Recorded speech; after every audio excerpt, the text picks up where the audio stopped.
I'm not tough enough. Huh? Which part? Any of it. Any of it? Any of it. Oh, now. How y'all want it? I just prefer to stay on the other side. Yeah. Well, I mean, we give them like the TVs and stuff, we tried that. You know, a lot of people say, hey, well, they got these big, but, you know, when they sit around there all day with nothing to do, I mean, before them, they had like a 13-inch TV mounted 20 foot up in there. And they would never watch anything, so at least that gives them something to do. Luckily, we've only had one problem with the TV. You know, they've only messed with it one time since we put those big TVs up there, and they'll sit there and watch. But if you give them time to sit around and stew, they will. I'm telling you, the stuff they can do is unbelievable. And sometimes it takes us a while to figure out. I always use this as an example. They get did you tell them about the mail? They get 2 stamps a week. No. The county provides them 2 stamps a week. And it took us a while to figure this out. But what they were doing was they would send a letter up front to be mailed out, but they had already used their 2 stamps. So the jailers would take the mail back to them and say, you don't have enough stamps. So what they were doing, they were putting their buddies in the next pod's name as the sender. And then they would take it up there, and they said, so when the jailer was taking it back, he was actually passing notes between the cells. So, like I said, it took a while to, you know, they're sitting there using us as messengers, you know, we didn't even know it. But now they'll sign, you know, they sign the back of it and watch who they got it from. That way it'll get taken back to the right person, so. Yeah, they're pretty sneaky. They can figure out stuff sometimes way before you can. And that's like the kiosk machine. It's been very beneficial because we had some people that would use other people's numbers, which we can monitor that, which is a great thing. But I had somebody in work crew that would contact his girlfriend, and then the other inmate would come over and talk to his girlfriend on his page. So at that point, we shut them down for 30 days so they can't do it, and then they get upset because they can't contact family. But I mean, it's basically the same purpose of the mail. I mean, you're using someone else's benefits to get to another person. So. Do they have like yard time where they go outside or anything like that? They do. They try to take them out daily, and you know, it just depends on what the weather is, and we got a lot of court. As you know, there's not many employees that work here to deal with all the people. You know, that's something we've addressed with the court. They just, you know, it's a really hard job to be as low paying as it is. And our turnover rate is terrible. I mean, you take 3 or 4 people here responsible for 100-something people. I mean, and these ain't nice people, you know. That's a big responsibility. You know, nobody wants to come out here and deal with that headache for, you know, a little over $20,000 a year. Only thing they like is them days off because they work 4 on, 3 off, and then they kind of alternate. They like their days off, but other than that, I think she has a filing cabinet there that she keeps the previous employees in, and I went back like the last couple of years just to get a total of how many employees we've had, and I think it was like 105 people that we've had work here. And you know, when they come here, you have to, you know, send them to jailer school, fingerprints, background. I mean, you got to go through all this process and uniforms, and then, you know, a month later they're like, forget this, you know, and they're gone. And it's just continuous. So how long are people housed here? Like, what constitutes them staying here versus going to other facilities? If it's a misdemeanor, the maximum amount they can spend here is a year. People have stayed over a year, but they're usually felons who are waiting trial. You know, the judicial system moves slowly, and you know, sometimes people sit here a year and a half, 2 years before they go to trial. and then they're sentenced, and then after they're sentenced, then, we have to wait on space with the Department of Corrections. So they may sit here 6, 8 months, if not longer, being the property of the Department of Corrections, but they don't have room for them. And they will call like some Fridays and tell, hey, bring us, these 4 or 5. We never know who's going or whatever, they just call and say, okay, we got room for these guys, bring them, so. And some of them get here and they get mad because they wanna go and get it over with, and they're like, when y'all gonna get me to prison? When y'all gonna get me to prison? And it's not up to us, we can't, we're just basically a holding facility for the state. So I guess the state pays you whenever you. They pay, $15 a day. yeah, for the time they're there, but, you get, and they will pay for their medical sometimes, Yes. And that's a big thing around here is our, we have EMTs on staff, but they can't really, it's like anything else, you're making a judgment call right there on whether this guy's faking a seizure or whether he's really had one. And if you make the wrong call, it just costs you $3,000 at the hospital, because they're gonna do a CT on them, they're gonna do all this kind of stuff. And, we had one attacking a jailer, was last year, that he shot him with a taser, and the guy fell back and hit his head, and, had to call an ambulance for him, and they thought he might have had a brain leak, so we had to get a helicopter in to haul him out. And this guy was in here on a misdemeanor, we could have paid his $200 fine and come out $30,000 hit, And, that and the food's the only thing that really fluctuates. The medical is the real issue that, like I said, you don't want to say somebody's not hurt and they be hurt, How much does it cost to house an inmate per day? If they're paying the state pays $15 a day, is that the minimum or? I think that is the minimum. As far as meals concerned, we have it broken down into, exactly what it costs per meal. Basically, that's your only cost incurred unless they have some kind of medical issue. But our meals are not, I'd say, $1, maybe around $1 or something. Well, it just depends on what meal we're having. I figured out breakfast the other day, and it's like 58 cents per inmate, which really is not bad. So I think we're looking more like $3.30 a day to feed an inmate, which is really pretty good considering. Right. I mean, you go to McDonald's, you're not gonna spend $3.30 No. just for lunch.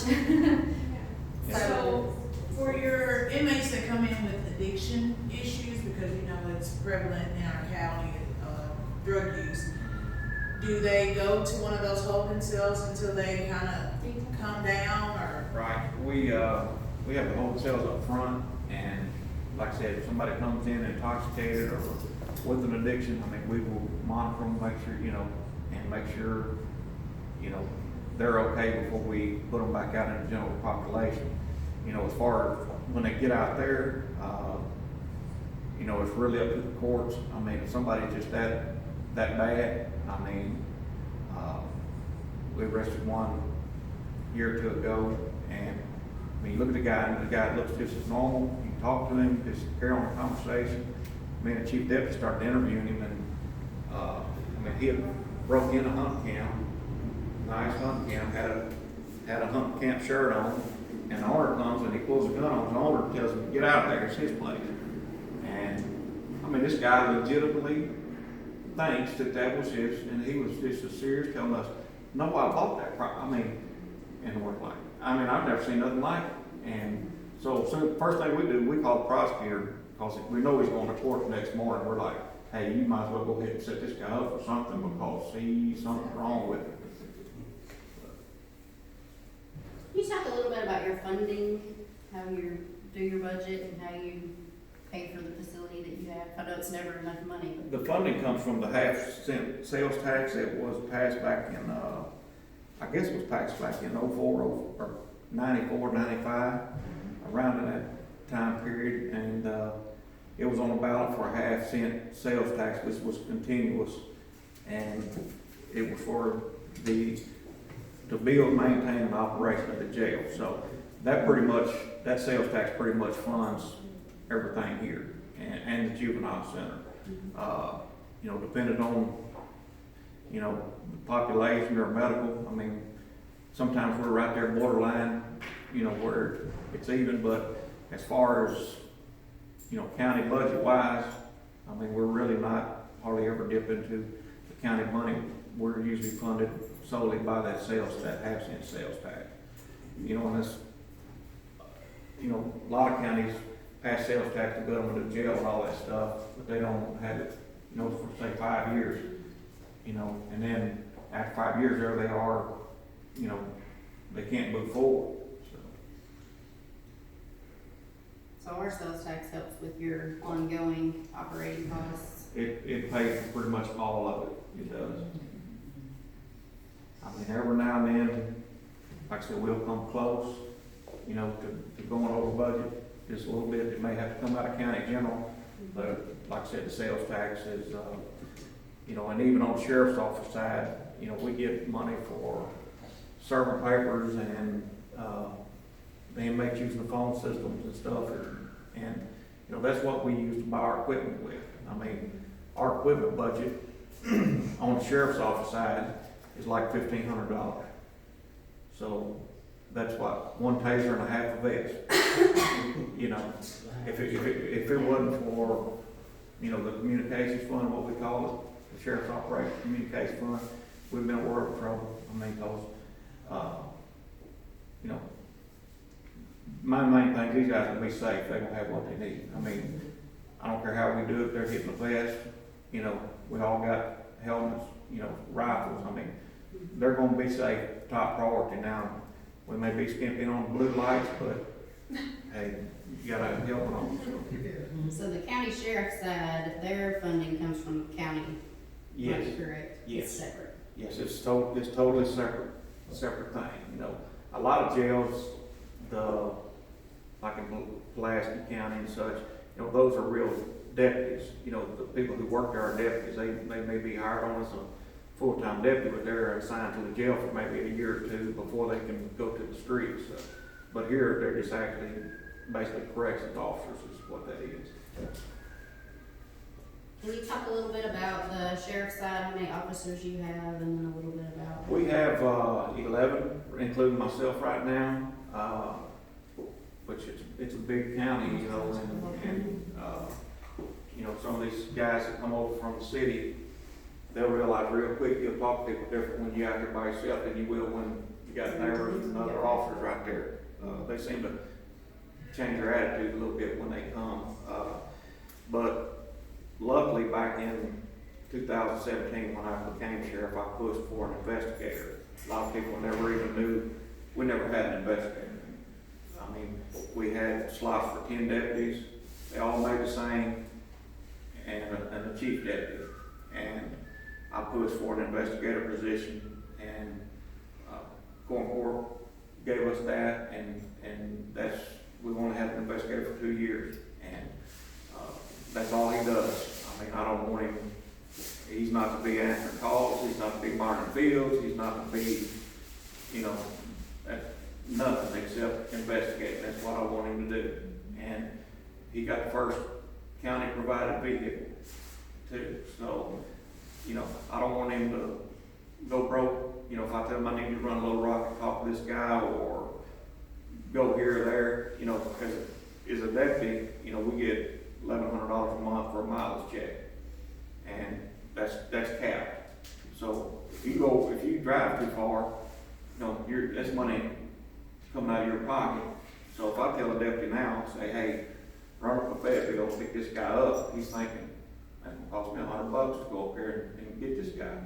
And I didn't want him to have to worry about nothing except the investigation side. So they did give him a vehicle, pay for the gas. I mean, like I said, he has to, you know, I say, hey, go to the crime lab or go here or there. I mean, he's gone. So your sheriffs furnish their own vehicle? Right. Right.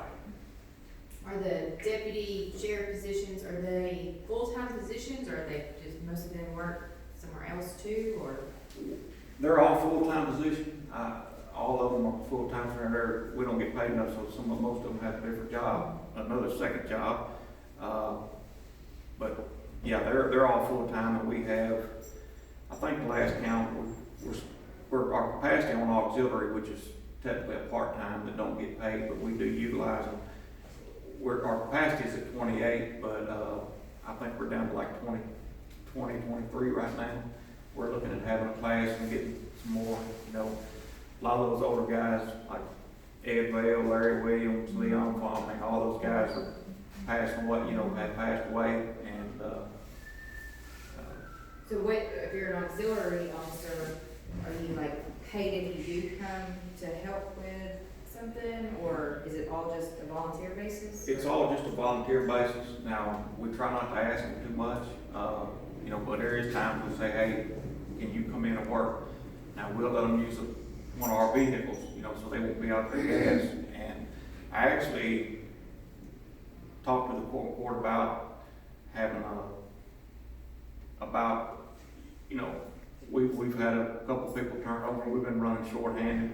You know, I went first 5 months out of the year with a guy short, and, you know, that means everybody else gotta pull the load, but, I mean, I want the right fit, you know, I'm looking for that person.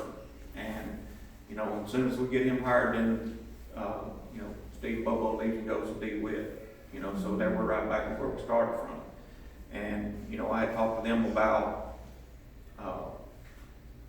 contract, technically it's a contract, you know, where we can pay them, because on paper they're listed as auxiliary / part-time too, which means they can't work for money. But there was no budget, we've never budgeted anything, and I talked to them about budgeting some money for, you know, times when it's emergencies and I need somebody to come in for work, you know, be able to pay them, and that's something that we looked into. I spoke with them last month about, you know, they'd have to be listed under contract work for some odd reason, is what they told me, so. Because, Still looking into it. because y'all are shorthanded, do y'all often collaborate with like the DeWitt Police Department and work hand in hand to try to get some of your cases? We work fairly well with DeWitt Police Department. To be honest with you, Stuttgart is really, you know, nothing against Stuttgart, but, you know, our relationship's not as strong as DeWitt's. You know, communication is the main, I mean, because their thieves are our thieves, and our stuff's coming into town and their stuff's going out of town, you know. And, you know, you got some guys with Stuttgart who's more than willing to, you know, tell you everything's going on, and you got some of them who think all this stuff's a secret, which, I mean, we put out whatever we got to put out to get your stuff back or salt or whatever, you know, we don't care.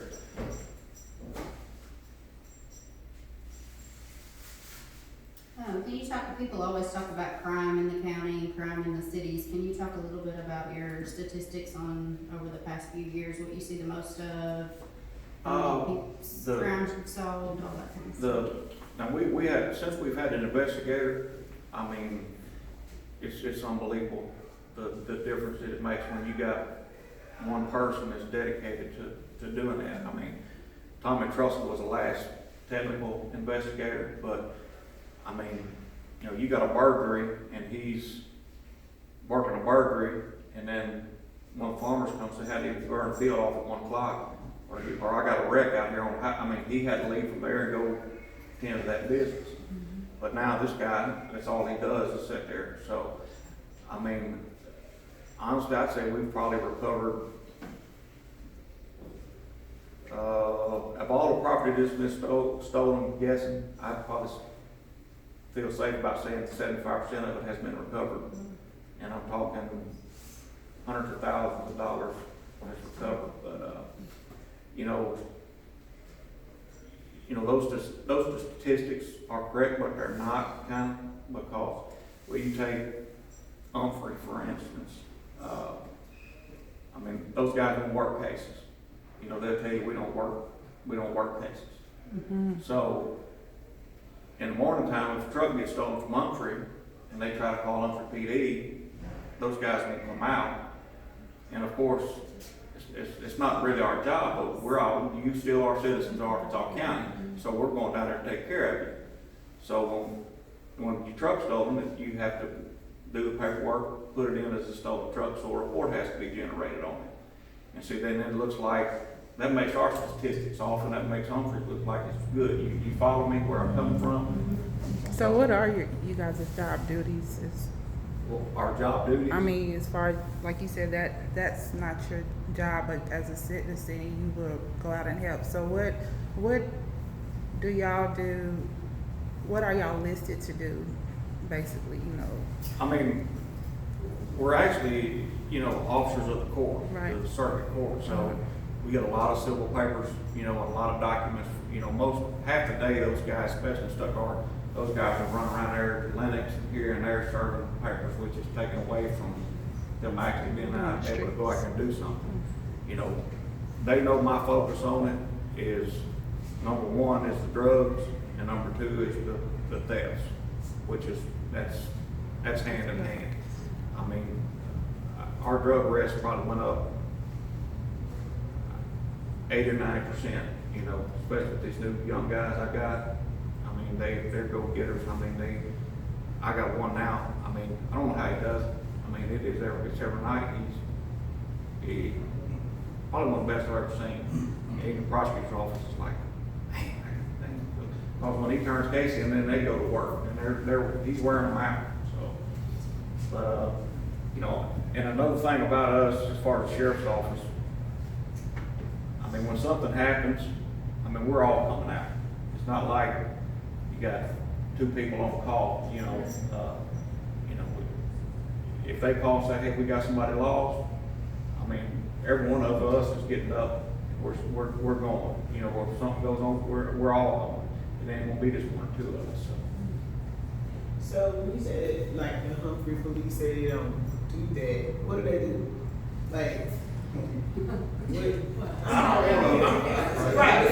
Because he said don't be speaking shit. I was not.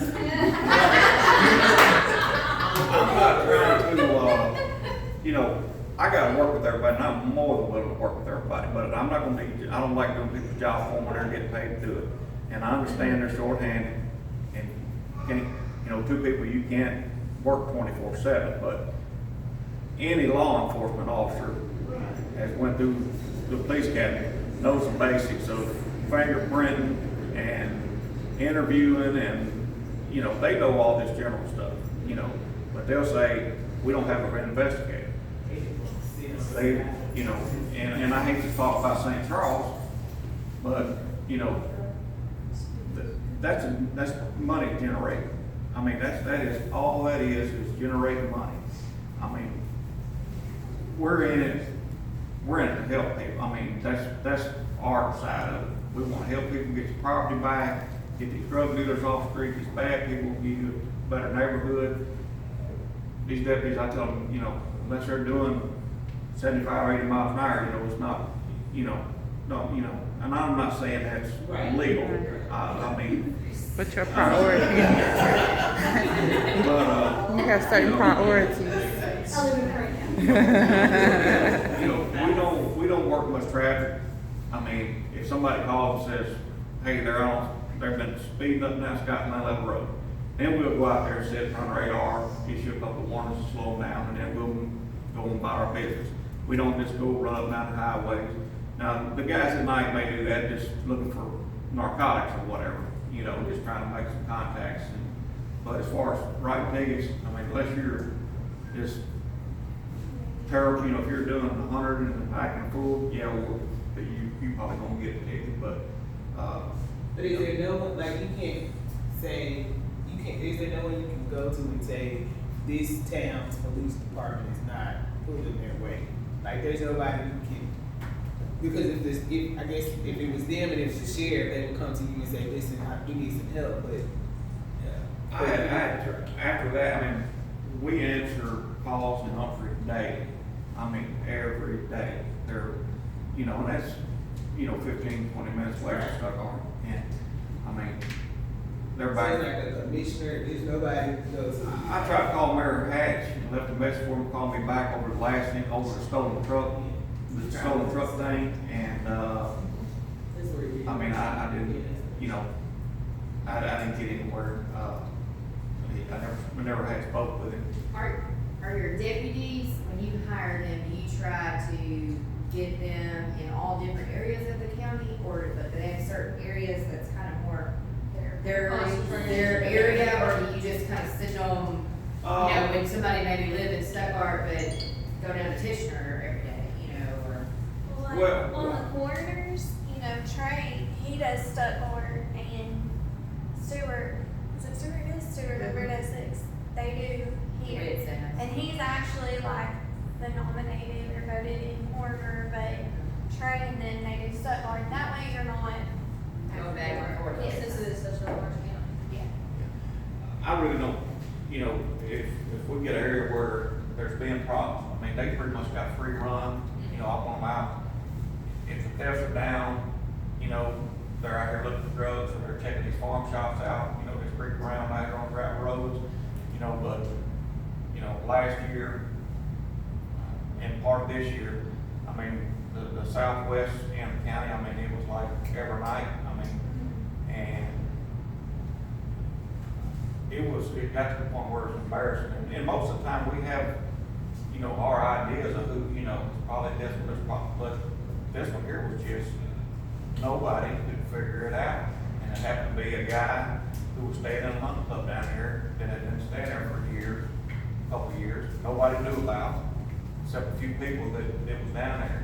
And that's what he done at night. I mean, he went out, and I'm thinking 18 cases, maybe we burnt, and I'm talking Polaris Rangers, got in a girl's house, stole $30,000 cash out of the safe. I mean, it's boats. I mean, it's just unbelievable the stuff this guy was taking, and he was, like I said, he was right under our nose, and, you know, one little shred of information, and then, you know, everything, you know, we got him arrested, got most of the property back. But, you know, it was actually close to Jefferson County, so, you know, we was kind of communicating with Jefferson County to, you know, you got me a mile by me to that's on the separation, you know, and, you know, so we was in contact with them and got some of their stuff back as well, so. But as far as them having a specific area, I mean, you got the north end deputies and the south end deputies, you know, they primarily stay on each end. But, you know, they just try to go where the problem's at, you know. So is the communication between counties, you know, pretty good? So say for example, if you have drugs or theft that are coming out of Jefferson County, passing through Arkansas County and going into Monroe County, do the three counties tend to work together and say this is how I think this is going, and maybe try to intercept that transition there, or? I'm gonna tell you that I'm easy to get along with, but I'm hard to get along with too. Monroe County, Mike Dillon, I mean, I don't care what it is, day or night, I mean, it's done. I mean, we work together. Used to be like that with Jefferson County. All those guys that were there, you know, this is my 25th year, so all my contacts, everybody I had over there, they're all retiring. I mean, so it's a whole new group of youngsters over there, and, you know, I kind of got into it with the task force about our numbers over here, you know, because, I mean, and I just flat out told them, like, there's 6 of y'all, my night shift deputies running circles around.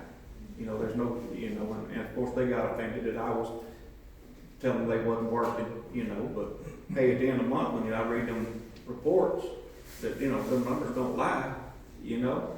So we kind of had a little riff over that and tried to change the way we do things, and we was kind of getting pretty decent, and then, you know, another incident popped up where with the sheriff and one of my deputies over there was well, actually two of them were very unprofessional with one of my deputies, and I'm not going to work around no unprofessionalism. I mean, you know,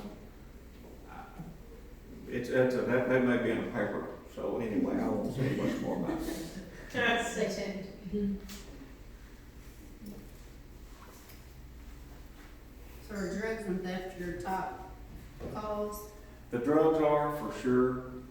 The thefts out of county has really went down. I mean, very seldom do we have, you know, we may have something picked up here or there, but, you know, the drugs is the worst thing. I mean, it's so easy to get now, and so many people is on it. Is it like the opioids? The opioids, you know, we're getting the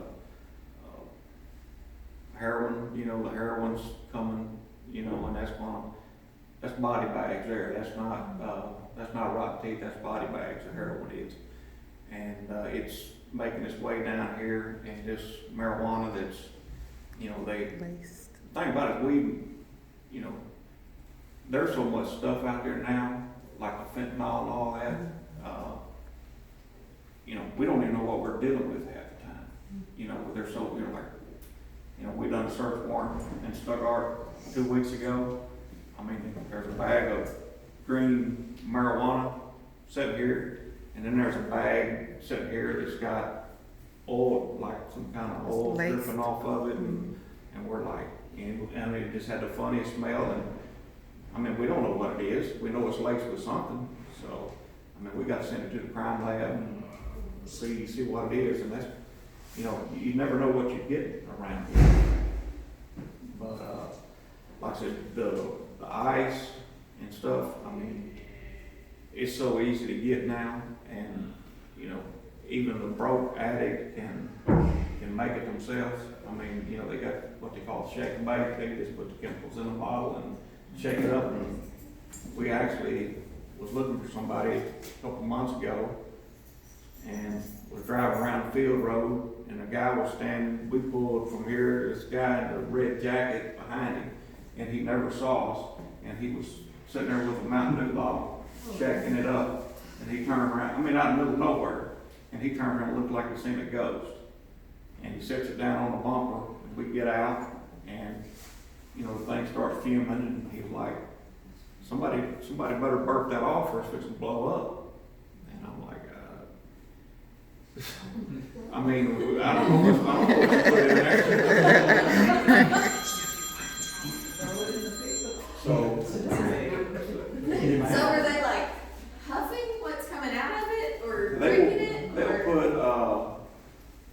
they will put, let's say, like kerosene, and then, you know, different chemicals in here, and then they'll take the lithium strips out of batteries and put in there and shake it up, and it's a quick way to make meth, basically like a little bit of meth. And, I mean, you can see the lithium strips in there that's sparkling, you can see them in the bottle that's sparkling in there with lantern fuel, you know. A lot of them use lantern fuel, and they'll put lithium strips in this. So this thing's over there starting to smoke, like somebody better burp that off or it's just gonna blow up. So I'm over there like, just leave, you know, and, you know, we're like, is this thing okay now? It should be, you know, we're like. So you can go to your local Walmart and make meth, basically. Oh, yeah.